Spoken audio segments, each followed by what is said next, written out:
Welcome to daily blog. আজকের blog হচ্ছে blog 70 অর্থাৎ 70 নম্বর দিন, 70 নম্বর ভিডিও। অনেকগুলোই দিন কভার করে এসেছি। 75 নম্বর ব্লগ খুব কাছাকাছি আছে 5 দিনের মাথায়।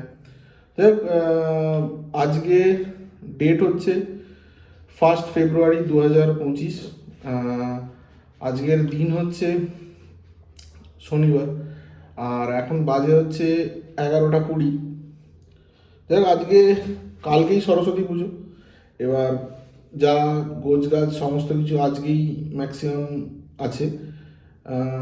মানে 99%ই আজকে হয়ে গেছে, কয়েকটা কালকে আছে, সেগুলো করতে হবে। বাজার টাজার অলরেডি আগের দিন থেকেই হচ্ছে, আজকে কিছু ছিল, আজকে সেগুলো কমপ্লিট করে দিয়েছি। শুক্রবার দিনই ম্যাক্সিমাম বাজারটা হয়ে গেছে। শনিবার দিন মানে আমি আর বোন বেরিয়ে ম্যাক্সিমাম বাজারটা করে দিয়েছিলাম। শনিবার দিন বাবা বেরিয়েছিল বাজারটা করতে, আর বাকি কিছু ছিল সেগুলো আমাকে সন্ধেবেলা আনতে হয়েছে। এই জাস্ট বাড়ি ফিরেছি, অলরেডি বাজারগুলো দিয়ে খাওয়া দাওয়া হয়ে গেছে।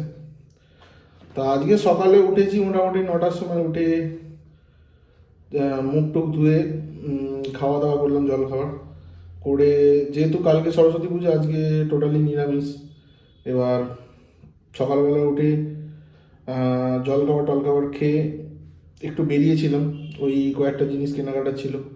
তারপরে এসে পড়তে বসে যাই। আজকে ম্যাক্সিমাম অনেকটাই মানে পড়েছি আর কি। ভালো লাগছে যে অনেক দিন পরে এতটা পড়লাম। সন্ধ্যেবেলাটা পড়া হয়নি, কেননা ওই আলপনা দেওয়ার ব্যাপার ছিল। তা মোটামুটি সকালবেলা বেরিয়েছিলাম, তারপরে এসে আবার পড়া চালু করি। ওটা করলাম, প্রায় 1:30টা অবধি পড়েছি, ঠিক আছে। তারপরে উঠলাম, উঠে চান খাওয়া দাওয়া করলাম। মা নিরামিষ খাবার দাবার করেছিল, ওই পোস্ত করেছিল, ধোকা করেছিল, ওটাই ভেজে দিয়েছিল, কেন অনেকটাই বেলা হয়ে গেছে। ওই ঠাকুরের জোগাড় টোগাড় করতে যতটা দেরি হয় আর কি। করে মোটামুটি ওখানে সমস্ত কাজকর্ম মিটিয়ে আমি চান টান করে খাওয়া দাওয়া করে একটু রেস্ট নিই, তারপর আবার পড়তে বসে যাই। অনেকক্ষণই পড়েছি সন্ধ্যেবেলা, আজকে ম্যাক্সিমামটাই পড়েছি, কেন কালকে আর পড়তে পারবো না, রবিবার দিন পুজো আছে। এবার ওই দিন পুজো, রবিবার আর সোমবার এই দুদিন হচ্ছে পুজোর ব্যাপার। এবার দুদিন আগের ভিডিওতেই বলেছি, দুটো ডেট পড়ে গেছে এবার সুতরাং ওই দুদিন আর সেভাবে পড়া হবে না, কেন বইগুলো জমা থাকে আর কি ঠাকুরের কাছে। গিটারও অলরেডি দিয়ে দিয়েছি, এবার সেই কারণে ম্যাক্সিমাম পড়া আছে। তারপর সন্ধেবেলা কয়েকটা বাজার ছিল, সেগুলো আনতে হলো। আড্ডাতেও বেরিয়েছিলাম, ওখানে মোটামুটি গিয়ে গল্প টল্প হলো, দিয়ে তারপরে বাড়ি এলাম। যাই হোক, আগে একটা কথা বলতে ভুলে গেছি। সন্ধ্যাবেলা 6:30 অবধি পড়লাম, পড়ার পরে আলপনা একটা দেওয়ার ইচ্ছে ছিল। আগে একটা আলপনা দিয়েছিলাম ছোটো সাইজের, খুব একটা বড় নয়। এবারে আলপনা একটা বড় করে দেওয়ার ইচ্ছা ছিল, দরজার সামনে আমি ছবি এখানে দিয়ে দেবো।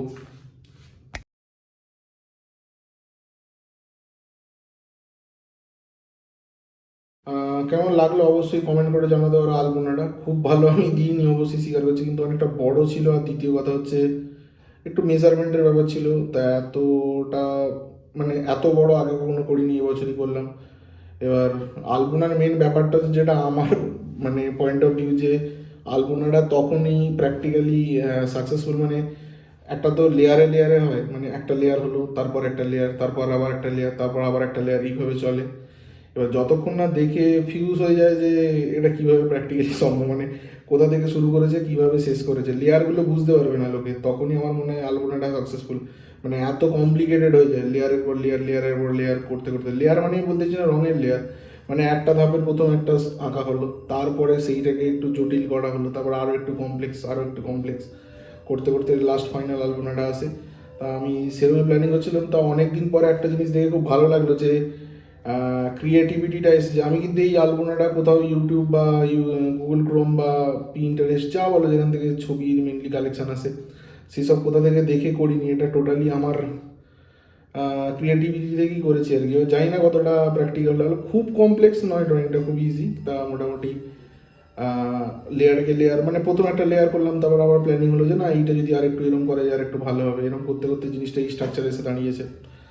অলরেডি দেখেছো তোমরা, ভিডিও মাঝখানে দেখিয়েছি।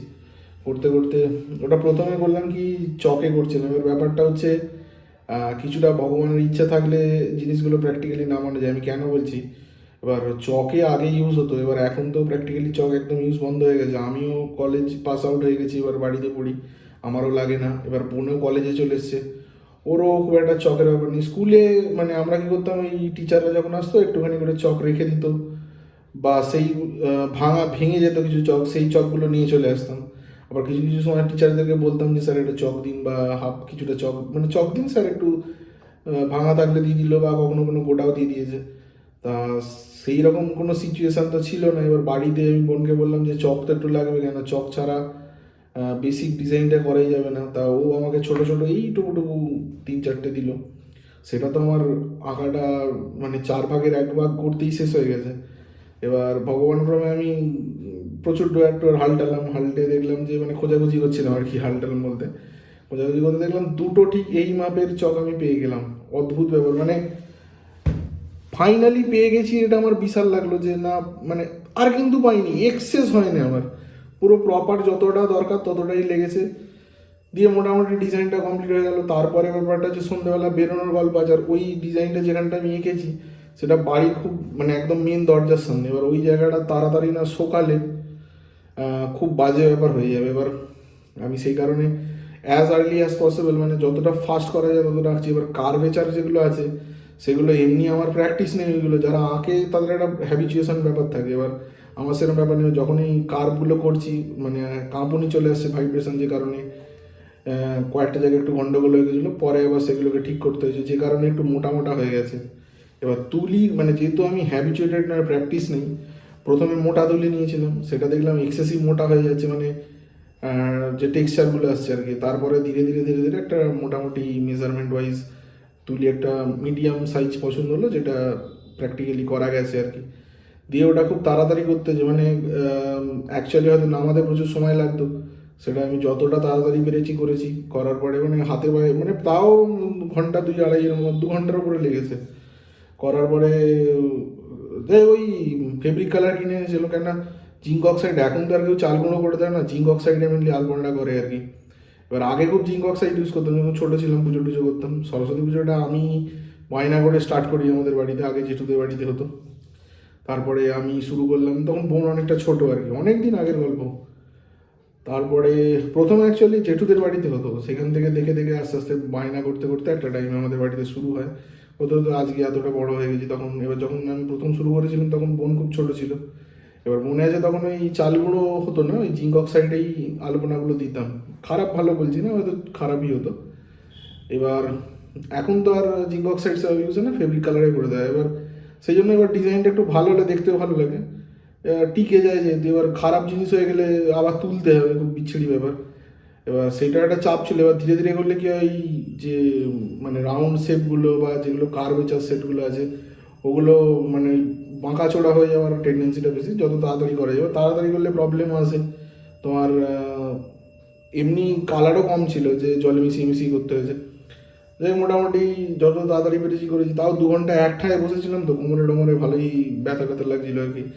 এর প্রবলেমটা হয়ে গেছে এই ফুটটা, এই দরজার উল্টো দিকটাতে যে দিকটা, যেই কোণটা ছিল, এই কোণের এই পাশটা আর এই পাশটা হয়ে গেছে। কিন্তু প্রবলেম হচ্ছে ও পাশটা যখন করতে গেছি, এবার আমি পা রাখতে পারছি না। সেটাই ভুল হয়ে গেছে, আমি পুরো লেয়ারকে লেয়ার এইভাবে তুলেছি। এইটা উচিত হয়নি। প্রথমে আগে স্ট্রাকচার তুলে দাও, 2 সাইড মানে 4 সাইডের বর্ডার যেটা আছে সেটা করে দাও, তারপর ওই সাইড থেকে আঁকতে আঁকতে আঁকতে আঁকতে এদিকে এলে ভালো হতো, তাহলে আমি হাত রাখা বা পা রাখার জায়গাটা পেতাম। এবার আমাকে পুরো প্রায় ওই এক হাতে ঝুলে, এক হাতে তুলি নিয়ে মাঝখানে মাঝখানে ওই যে আলপনার ওই যাতে রঙটা আছে আর কি, ওই সবগুলো মাঝখানে রেখে কোথাও একটা আঙুল, পায়ের আঙুলে একটা একটা জায়গার ওপর রেখে বাকি পুরো ওয়েটটা দিয়ে ব্যালেন্স করে করে করতে হচ্ছে। খুব ডিফিকাল্টিস এসেছে, যাই হোক সাকসেসফুলি ওটা করা গেছে। দিয়ে মোটামুটি আর অস্বস্তি লাগছিলো, এত মানে অস্বস্তি লাগছিলো এতক্ষণ কনস্ট্যান্ট করেছি। তারপর বেরোলাম, বেরিয়ে বাজার টাজার করে বাড়ি এসে খাওয়া দাওয়া হয়ে গেছে। বই খাতাগুলো সব দিয়ে দিয়েছি ঠাকুরের কাছে, গিটারও দেওয়া হয়ে গেছে। আর আর বলার মতো কিছু নেই, কেননা রাত্রিবেলা আর পড়বো না, কেন অলরেডি খুব ক্লান্ত লাগছে, টায়ার্ড লাগছে। কেন সকালে আজকে ভালোই পড়েছি, আর প্লাস এই হার্ডওয়ার্কিং হয়েছে। এবার শুয়ে পড়বো, আর বেশি কিছু বলার মতো নেই। আজকের মতো ভিডিওটা এখানেই শেষ করে দিচ্ছি। দেখা হচ্ছে নতুন ভিডিওতে কালকে, সরস্বতী পুজো। শুভরাত্রি, ধন্যবাদ।